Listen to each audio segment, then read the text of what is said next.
Endurance one-shot challenge! On the unfortunate side, this is a car I recently sold to get enough money to buy the 787 and then rebought it. Because if you have wins and podiums and whatnot on a car, you can sell it for more than it's worth. So, we don't have any upgrades for it yet. Going full front on this is not a great idea. Ha, full frontal. Jokes. On the bright side, it's an endurance event, so we still have a decent chance of doing well. If we can clear some of these guys early. Which it's a pang is a little tricky, because this corner gets congested in a real hurry. But all things considered, that was much better than that corner goes even for regular people, honestly. That second corner, I have no choice. I have to stuff it in there as much as possible.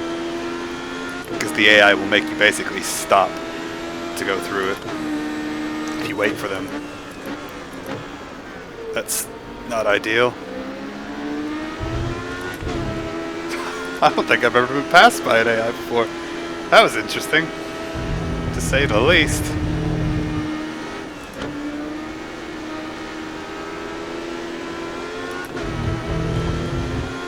This is going to be tricky. Yep, I kind of figured they would brake earlier than they should, and more than they should. Just makes them similar to some other things in some other titles. It makes it so hard to predict what's going to happen, and that's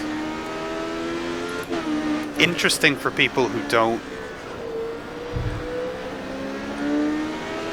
Let me phrase that. It's interesting sometimes when the AI is unpredictable in some ways, but when the AI is unpredictable in a racing game, it actually makes it incredibly difficult to just race like you're supposed to. Because you really need those other cars to behave in a predictable manner so that you can put your car where you need to based on where you are pretty sure that other car is going to be. And that's one of the big issues in particular with the AI in this title and in most Codemasters games is just they become very hard to predict where they're going to put their cars at any given time. Because sometimes they'll give way, sometimes they won't. Sometimes they'll be aggressive, sometimes they won't. It creates some really difficult circumstances. Okay, so I can definitely brake later there. But I have to start being nice to my rear tires so that I have something left at the end of the race to actually push with. Because if I just burn out my tires early, that is not going to be good. See, the AI broke at like 100 meters there. Really, you need to brake it 75 to 50, depending on how your car is behaving.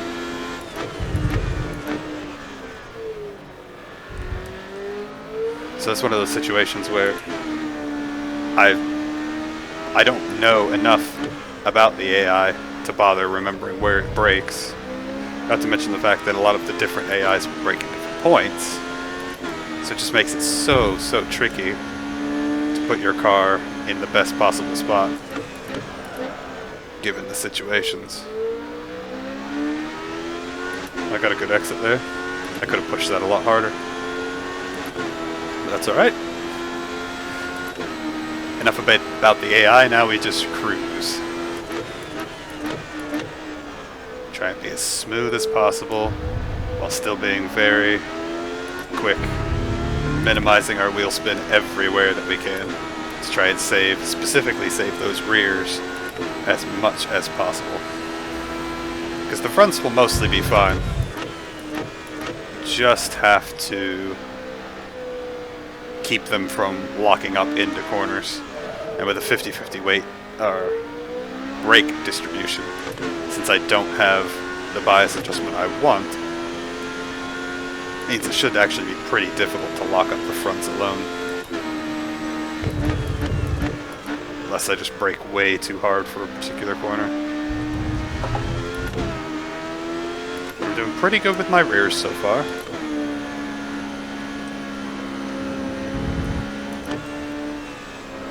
Actually went up a gear there, didn't mean to. That should have been fourth and third, but that's alright. Now see, now, as my tires are getting worn, I'm having to move my braking points back a little bit in some of these corners. Like the first couple laps, that one is right at 100. We have to move it back a couple of meters every lap, more or less, depending on how well or poorly you're saving your tires. That corner is really tricky to keep the car planted on. And this corner gets harder and harder the longer you race. Or I should say the worse your tires get.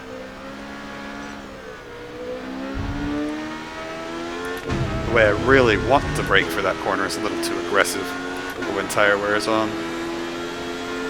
Once we get to the minute mark, we can really start pushing everything. Because we've done a really good job conserving up to this point. So basically this whole last lap, from this part on, we just really push the tires and the car as hard as they will go. So there will probably be more lockups, more spinning from the rears, as we just try and get everything we can out of this last minute or so. Because we just finally went to orange on both of those rears. So we've done a great job conserving, and our fronts are fantastic, so we're still going to get all of the turn-in that we want from the car. And the front end is going to grip fine on exit, so we don't have to worry about that either. We stay in fourth as we should this time. Dip it down into third. Actually, we can stay in fourth there. Well, now we have to go to third. Be a little more aggressive this time here.